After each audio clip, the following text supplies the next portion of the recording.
there everyone, hope you are all doing amazingly well. Today I have a video for you guys all about Instagram. I love Instagram. I don't know if any of you follow me. If you don't, my link is down below and you guys can go check out what I do and what I create. But I'm pretty sure most of you, maybe 90% of you, maybe more, have Instagram accounts, and that's why you are either watching this video or maybe you got lost, maybe you want to start Instagram. So anyway guys, today I'm going to tell you just a few tips and tricks on how to get your account looking the best that it can be and being successful on Instagram. Okay, so I'm not going to go super into depth about every subject I'm going to be talking about, but I do have an ebook that covers all of these and all the questions and all sorts of other goodies, and I'm going to link it down below. I'm going to have a code for you guys with a 50% less if you feel like buying it, if you just wanted to kind of look over every now and again so you don't have to watch this video like a million times. Yeah, so I'll put it down below. It's in my selfie store, so you guys can go check it out. All my presets are there as well. Anyway, let's get started with the fun stuff. So you either have an Instagram already or you want to start one, but basically you want it to be successful. Obviously you do, especially if you want to have it for your business or if you want to do it for a living like some people do, including me. So let's get down to the basics first. You've started an Instagram. Do you have an account handle that kind of fits your Instagram? Do you like it? If you don't like it, change it immediately. Enough said. Otherwise you might be stuck with 200,000 followers and an Instagram handle that you hate, and then you're going to have to change it and it's going to cause all sorts of issues for you. Okay, so that's the first thing. Secondly, you have to be passionate about whatever you're putting on Instagram, whether it's your business or if it's travel, beauty, fashion, landscape, photography, whatever you're doing, you have to be passionate about it. Otherwise you can just, well, throw your phone in the ocean already, because it's just not going to cut it if you're not passionate about something. Number two, you have to already kind of promise to yourself that you are going to stick with it. There is nothing worse than someone that is inconsistently posting. People want consistency. If you like someone's feed, you want to see them posting regularly, and I don't mean 3 times a day.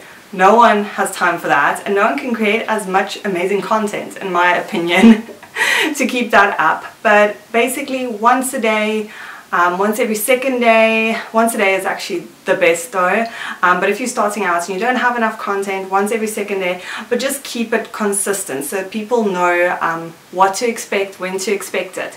So I usually post every day, and I post at about 7 p.m. our time, and that seems to work out really well for me, so I stick with that.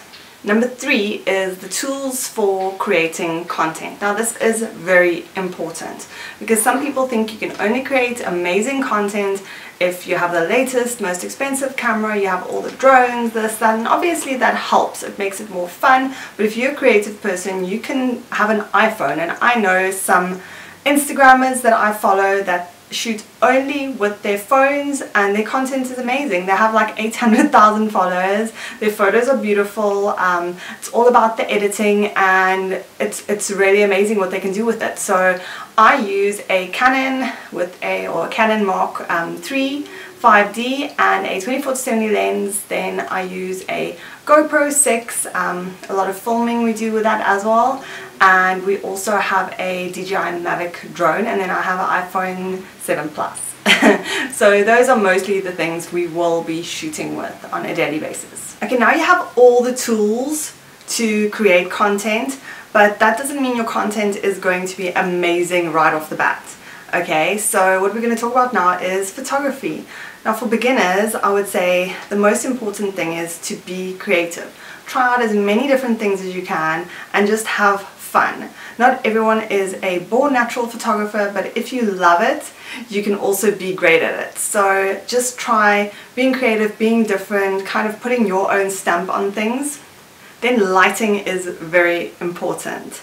I would say if you're a beginner, try and shoot in the afternoon light, sunset light, all that gorgeous time where it's easier, I would say, to create beautiful content that'll also kind of inspire you to create more and just make you happy and make you feel like you are getting somewhere. And then you can start experimenting with other things, maybe night photography, maybe low light photography, whatever you are interested in. Another piece of advice I would give beginners is to plan your photo shoots. So this kind of just means that you won't go out there blind. Check the weather, see what it's doing. Is it windy in the spot you want to go shoot at? Is that going to ruin your plans? Is it going to be busy at certain times of the day? All those things will, in the end of the day, have an impact on the quality of your work. Then another great tip is take lots of photos, like loads. I always think taking 100 photos is better than taking 2 because I have more to choose from. Do slightly different poses. If you're shooting landscape, you can shoot from different angles, from like the ground, from behind a tree, just like whatever. Just be creative with it and take loads of photos because then you have more to choose from. There'll definitely be some goodies in there, and at the end of the day you also have more content to use, especially if you're shooting different things. Okay, now you have gone out there, you've taken all these photos, you've done all these things, you've come home, you've edited it on your software, and now you have to put it in Instagram. So most people want themes. Themes catch people's eyes, they kind of make people want to follow you because they know they're going to get a specific aesthetic from you that they really enjoy. So a lot of people do have themes, and themes don't have to be, let's say for instance, pink tone photo. Every single photo has a pink filter on it and it is of a flat lay. That is not, in my opinion, what it means. A theme is just your own kind of signature on the photo. So if someone sees that photo on the internet, they will immediately know, oh my goodness, Colin took that photo, or Colin is in that photo, most likely, but they will know that is your signature style or look.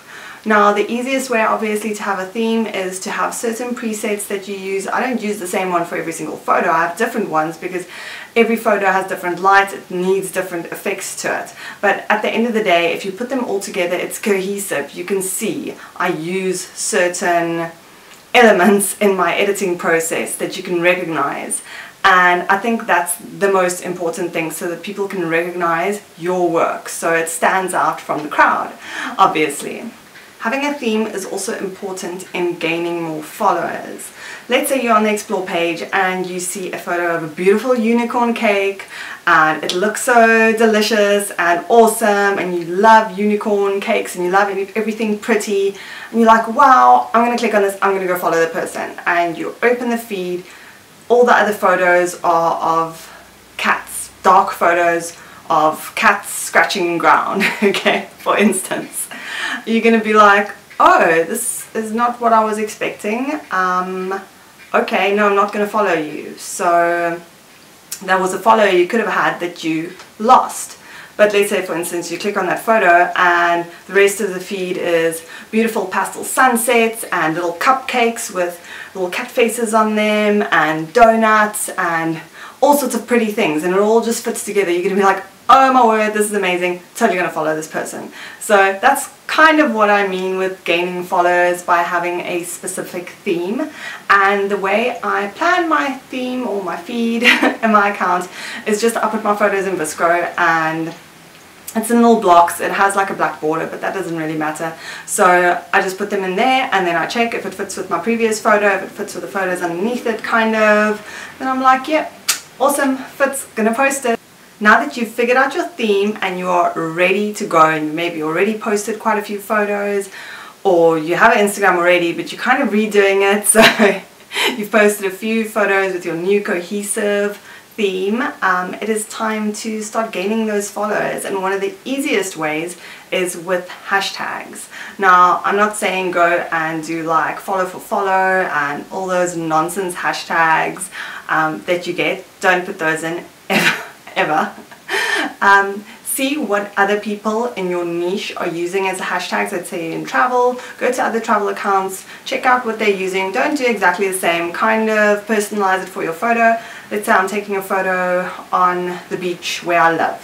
So I will hashtag it Camps Bay, I'll hashtag it Cape Town, South Africa. So those things are relevant to that photo. Then it's a photo of me standing on the beach, beautiful sunset. So I will tag it Dame Traveler, I'll tag it Best Vacations, all these tags that are relevant to that specific photo. I won't tag it with anything that's not relevant. I wouldn't even know what to say. Cakes for life, hashtag, I don't know. But I won't tag it with anything that is not relevant, because it makes no sense. People looking at that hashtag, they won't follow you because they're not interested in your sunsets if you're hashtagging cakes. See what I mean? And also I'm talking about cakes a lot, so I guess that's on my mind. Okay, so obviously hashtags are very important, but how else do you get noticed? How are people going to come to your account and look at all this amazing content that you're creating? You don't want to create it just for like Mr. Nobody, or maybe you do if it's just for personal use, but that's not what we're talking about. So how do you get people to see your content? Now this can sometimes be a very long road and it takes a lot of time and it takes a lot of effort and it takes a lot of being true to yourself and being sincere. And what I find is the best way is to interact with other people that share your passion. I'm passionate about traveling, so I do follow a lot of accounts that are all about travel, and I will interact with those accounts. I will leave comments, not just like emoji, although sometimes you just want to make little heart eyes because something is just like so amazing, but try and read their caption, try and kind of make a personalized comment, because I'm pretty sure that's what you would want to get on your photos as well. If they ask a question, answer that question. So you're interacting with them, their followers might see you, they might see you, go check out your account, follow you back, start commenting on your photos, and that's kind of how you get the ball rolling. Be interactive on social media. You can't expect people just to find out about you and not do anything. So it is a lot of hard work. I would say if you're just starting out, about an hour a day, still not enough, but that's a good starting point. I put in about 2 hours a day maybe, in the morning and in the evening and kind of throughout the day. So you can also do it in little increments, let's say 10 minutes at lunchtime, half an hour before you go to bed, half an hour when you wake up, that type of thing. Using your stories consistently also adds to the engagement of your photos, or so says Instagram. And we all listen to Instagram. So yeah, just put stories out there, behind the scenes, daily life, anything that you think will fit into your feed or make people get to know you a little bit more, because getting that kind of personal relationship going is always so good. And then the last thing I'm going to tell you guys, which is quite popular, is doing collaborations. Now collaborations is not, I would say, the right word always for this, because it's not a business transaction you're going to be doing.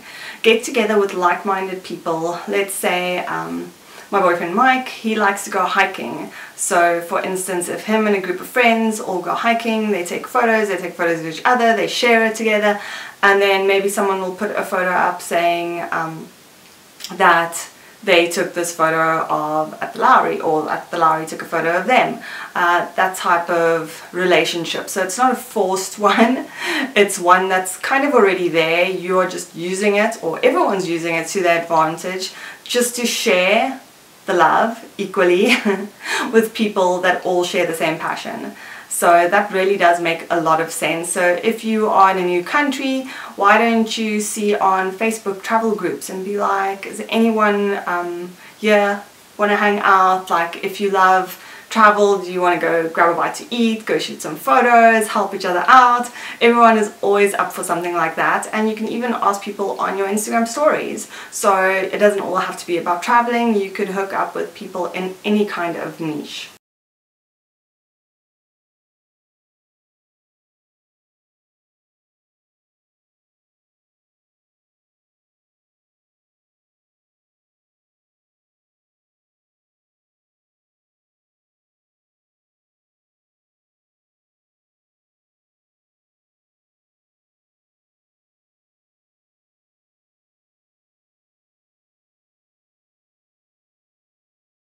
So down below I'm going to put a link to my blog post that is going to have an Instagram checklist for you guys to go through and see if you are on the right path.